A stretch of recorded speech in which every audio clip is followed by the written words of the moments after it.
So Dr. Agus, just what have you seen so far working with these guys, using a numbers-based approach, using the approach that you guys use with data, you and Coach Blue, obviously, how have they responded to it and what kind of progress have you seen? I think there's a learning period up front where guys start to understand what we're shooting for, what we're looking for. I personally love it when athletes start asking why we're doing certain things, and when it starts to click in their heads of why we're collecting certain data and what we're looking at. That's when it gets exciting for me.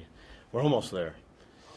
There's still a little bit of a learning period going on, but I think we can sense that guys are buying into it and starting to really get excited about seeing numbers and seeing improvements already. And speaking of numbers, I mean, I think you tweeted yesterday that you have your sons or your family help you with combing through that data. I mean, how much data do they end up going through? That is one challenge when you collect a lot of data. Trying to manage everything gets to be a task, but it's kind of fun. My boys like it and they enjoy sports, and so with technology you can route data to the cloud and they can access it and manage it and put it. They know what to look for. They know how to put it in a file that me and Coach Blue can look at, and so that helps a lot. I can neither confirm nor deny that they sometimes ditch school to run some data for us, but shout out to Brownsburg North High School for their continued support of Hoosier football. How helpful is it for these guys that you can put those things into numbers? You can kind of draw them that map with just concrete data that they can follow. Well, it takes a lot of the guessing work out of it. You can't hide from data. So I think our guys start to understand that, when we're collecting information, it's to help them, to help us to identify ways to help them. That stimulates some competitiveness in the weight room as well, and so you kind of build that aspect of athlete development. It's fun to see them compete in the weight room. It's fun to see data motivate them to improve, but at the same time, as we kind of help them see the picture of why we're collecting it and what it's telling us. A lot of places have the facilities, have the tools, have the data that we're looking at, and I think the advantage comes in how we look at it, what we do with it, what it tells us, and the things that it may signal that can help us to improve our athletes. Coach Blue talked a lot about peak power being a key measurable. What exactly is peak power for those of us that don't? Well, it's a combination of how much weight you're moving and how fast you're moving it. On the football field, you saw today in the weight room some strong guys. We have to take that strength and we've got to turn it into power. Otherwise, you see big, strong football players often struggle in a football setting because the pace is so fast that you just don't have enough time to exert maximum force. So we take that strength and force and we turn it into power with a variety of different exercises that we do. But so again, some of the magic in the data is figuring out how fast they need to be moving certain loads and using that both as a measuring tool but also in terms of prescribing what loads and what speeds they're training at in the weight room. So it's a key measurable for us. Some of the things that I look at are ratios between power and different movements and different exercises. How much are you exerting in a back squat when you got a bar on your back and both feet on the ground versus when you're doing a single leg movement? I care a lot about those ratios. It tells us a lot about how prepared you are to play on the football field. Are there other key measurables for you that There you can tell us are. about? That I can tell you about? No. No.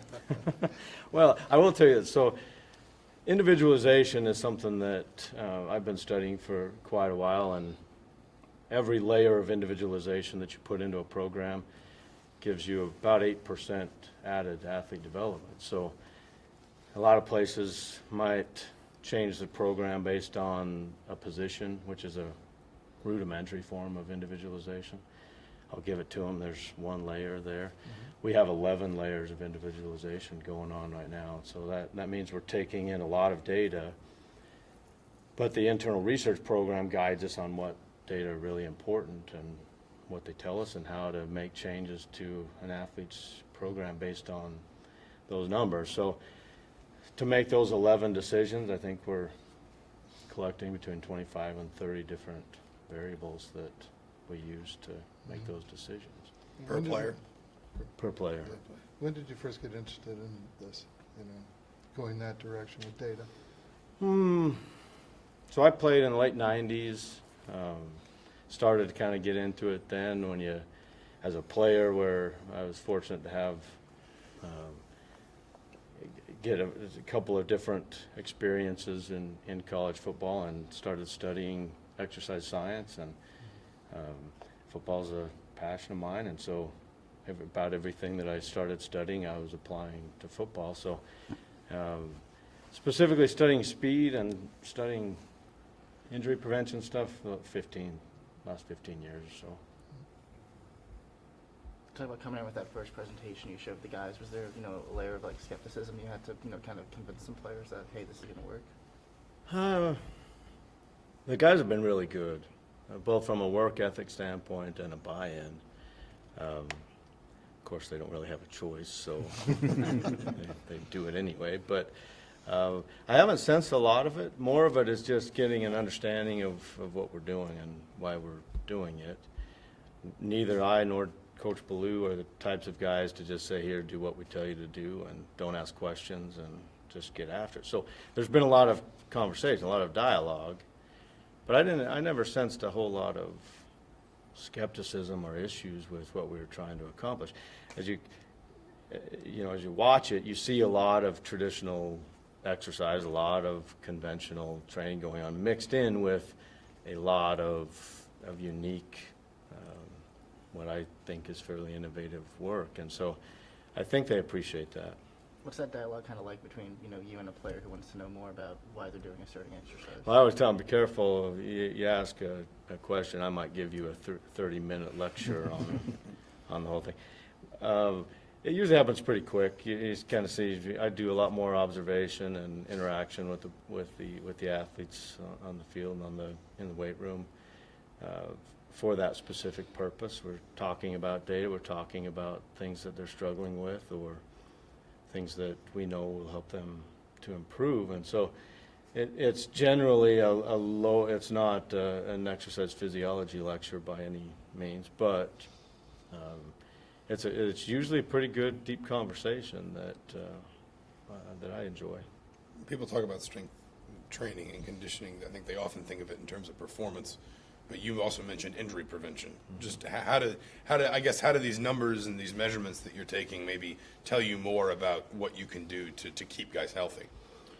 Well, again, it's sometimes you hear talk about injury prediction and prevention. We're not really predicting injuries, more so predicting elevated risk for injuries. The more I've studied the body and the brain, the brain sends us messages that something's not working right. It's more of trying to figure out what those messages and recognize those signals than anything. So I think we're hot on the trail of 8 to 10 different things that signal an increased risk of one injury or another.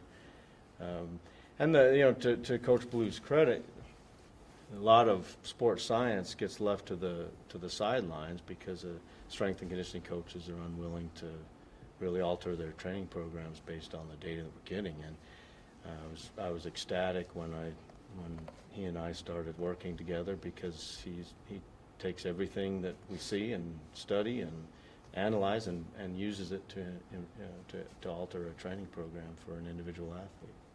Coach Blue, to follow up on that, in his first meeting with us, he said, for example, if there's an imbalance between leg strengths, for example, he said that could lead to injury potentially. He said we look for things like that. Yeah. So like I said, a lot of people have similar data, collecting similar things. It's how you look at it. Ratios left to right, front to back, top to bottom. Ratios between one exercise and another. How a guy lifts a certain amount of weight is as important as how much he's actually lifting. And so it's being observant enough to catch those signals, but also have a system in place that collects that information and then people to put it in a format that we can actually start to analyze and monitor. So again, we're collecting data for a lot of different reasons. One of them is to catch those signals that the brain might be sending us that something might be going wrong.